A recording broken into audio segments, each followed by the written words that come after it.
Assalamualaikum warahmatullahi wabarakatuh. Salam WDP.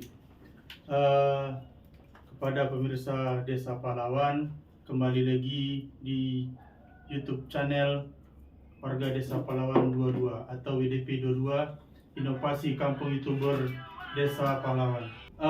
Podcast kita hari ini bersama Fazari Akbar Tanjung atau lebih dikenal Bang Ade. Assalamualaikum Bang. Waalaikumsalam warahmatullahi wabarakatuh. Sehat Bang? Sehat, alhamdulillah. Alhamdulillah.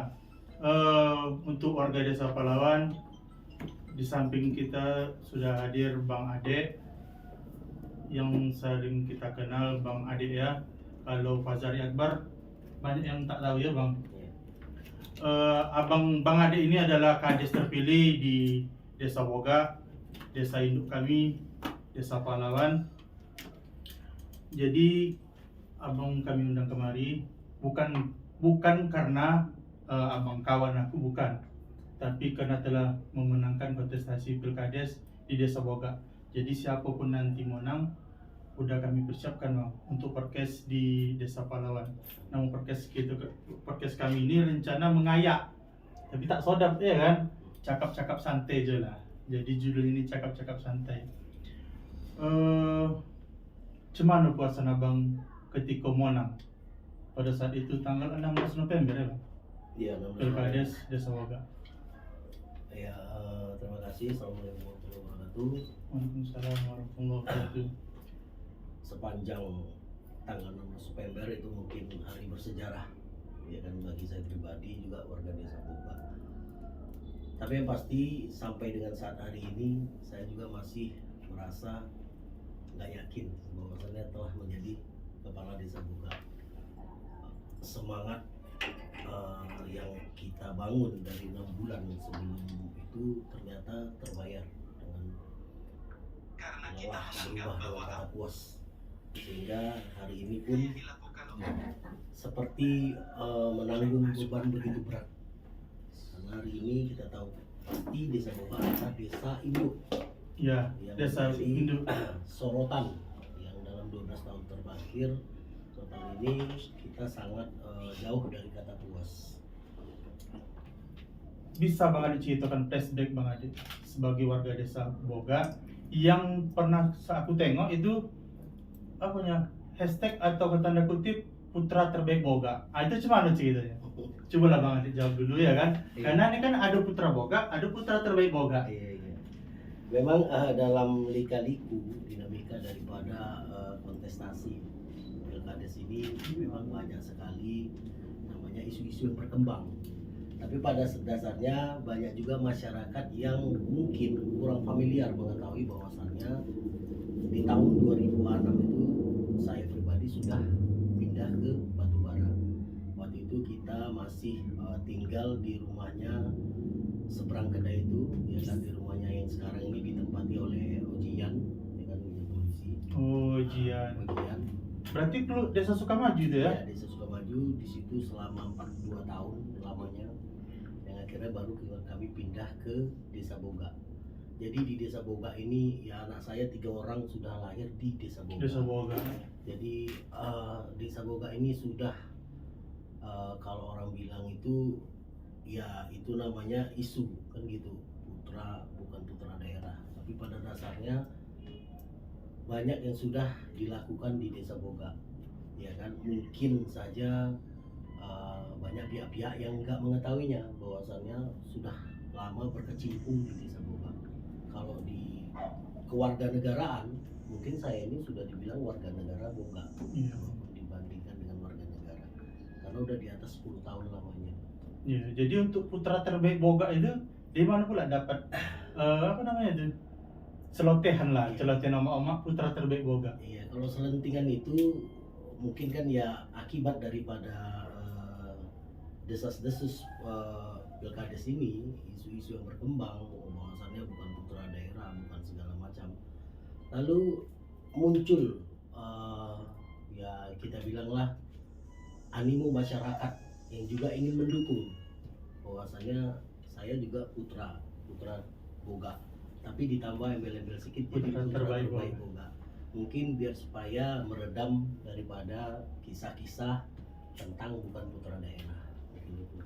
Jadi itulah yang menjadi apa namanya emosi Bang Ade ya kan, sampai tak tahu nak kampus sudi lah ya.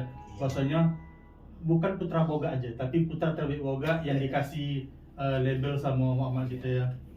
Nah, ke depan Bang Ade nak merencanakan apa? Karena gini, kalaupun hari ini kita podcastnya para pemirsa Desa Pahlawan, kalau hari ini kita selesaikan podcastnya mungkin sampai subuh nih.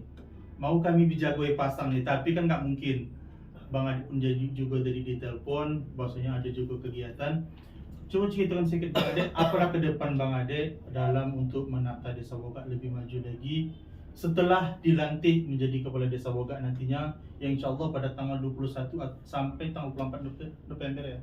Desember 21 atau sampai 24 Desember, belum tahu jadwalnya. Cuman kan sekira tanggal di situlah. Iya. Jadi basically-nya itu kan Pandang dulu kamera untuk warga Desa Boga nih ya. jadi ya basically-nya itu saya sendiri pun terlahir dari sebuah struktur kemanusiaan. Jadi struktur organisasi kemanusiaan. Pada dasarnya segmen-segmen tentang kemanusiaan itu sudah dilakoni selama 5-6 tahun. Hingga ketika mau mencalon kepala Desa Boga, ya kan, mungkin orang banyak bertanya seperti apa sih Desa Boga ke depannya, mau dibangun seperti apa Desa Boga ke depannya.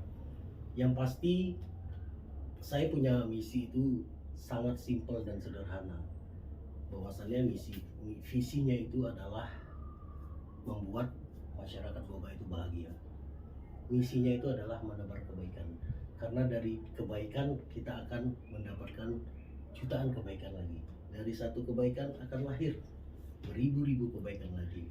Karena selama menjalani fase-fase tentang berbuat kebaikan ini, belum pernah rasanya kebaikan itu berbalas dengan kejahatan. Walaupun secepat kilat apapun kejahatan itu berlari, tapi suatu waktu pasti dikalahkan oleh kebaikan. Jadi untuk masyarakat Desa Boga ke depannya, insya Allah label kebahagiaan itu sudah mencakupi semuanya. Di situ sudah terpadukan segala yang kita inginkan, baik itu accountable, baik itu sejahtera, adil, bijaksana, segala macam, cuman dengan satu kata bahagia. Selama ini kebahagiaan yang hakiki itu berasal dari sebuah kebaikan. Makanya kedepannya insya Allah Desa Boga itu adalah desanya orang baik. Mudah-mudahan mendapat pemimpin yang baik, Desa Boga bisa menjadi desa yang bisa jadi kebanggaan warganya, bisa jadi percontohan di kemudian hari, dan bisa juga kita bisa bersaing dan secara positif kompetitor dengan desa-desa yang telah mekar dari kita. Iya. Jadi intinya kita untuk membangun desa ini Bang bukan sebagai ajang perselisihan ya kan. Kalau bisa bersama-sama untuk mengembangkan desa masing-masing ya kan. Iya. Karena kami pun Bang kita hari ini kan di Desa Pahlawan, alhamdulillah semalam itu desa percontohan tertib administrasi, lotih memang lotih, litak memang litak Bang. Tapi alhamdulillahnya kami tahu administrasi itu gimana, dan buat kalau kita ke kabupaten namanya nih comment center. Jadi kalau di Jawa itu ada namanya comment center mini, pusat informasi, itulah yang kami bangun di sini. Jadi kalau Abang tengok dari muka sampai belakang ini tidak ada ruangan yang kosong, tidak ada, semuanya berisi. Padahal ini ruangan terakhir.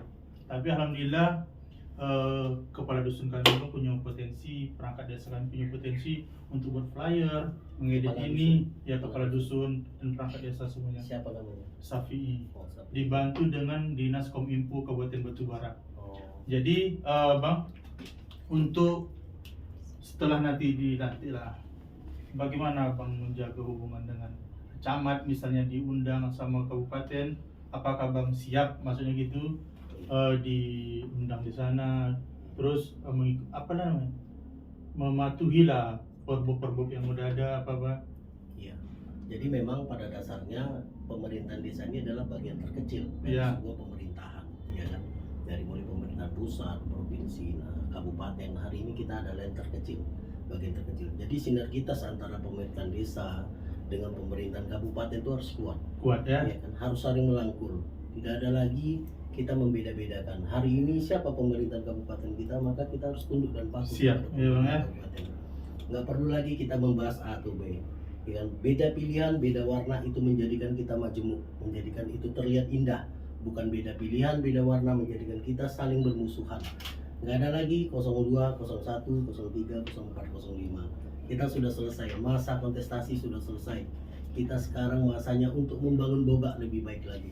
Nggak perlu lagi kita berjibaku dengan isu-isu yang terkait, tapi bergandengan tangan, berpeluk erat bagaimana Desa Boga bisa meyakini bahwasannya Desa Boga juga salah satu desa yang patut dipercontohkan. Dalam hal ini saya pribadi pun sudah banyak melihat langkah-langkah strategis yang dilakukan oleh dua desa yang bermekar, dalam hal ini Palawan dan Bandar. Benar, Ahmad, betul. Itu instrumental yang dilakukan kedua desa ini, saya patut acungin jempol. Tapi kita harus adopsi segala macam apa yang mereka lakukan sebagai desa yang duluan berkembang daripada Desa Boga. Ini bukan sebuah kekeliruan atau kekalahan. Ini bukan hal yang harus kita bahas habis-habisan, menjadikan hal itu sebagai cacian atau hinaan, bukan. Tapi ini adalah barometer. Barometer bahwasannya Palawan dan Bandar Rahmat sebagai desa yang mekar daripada Desa Boga adalah barometer bagi Desa Boga. Bahwasannya Desa Boga punya standar minimal sama dengan Palawan.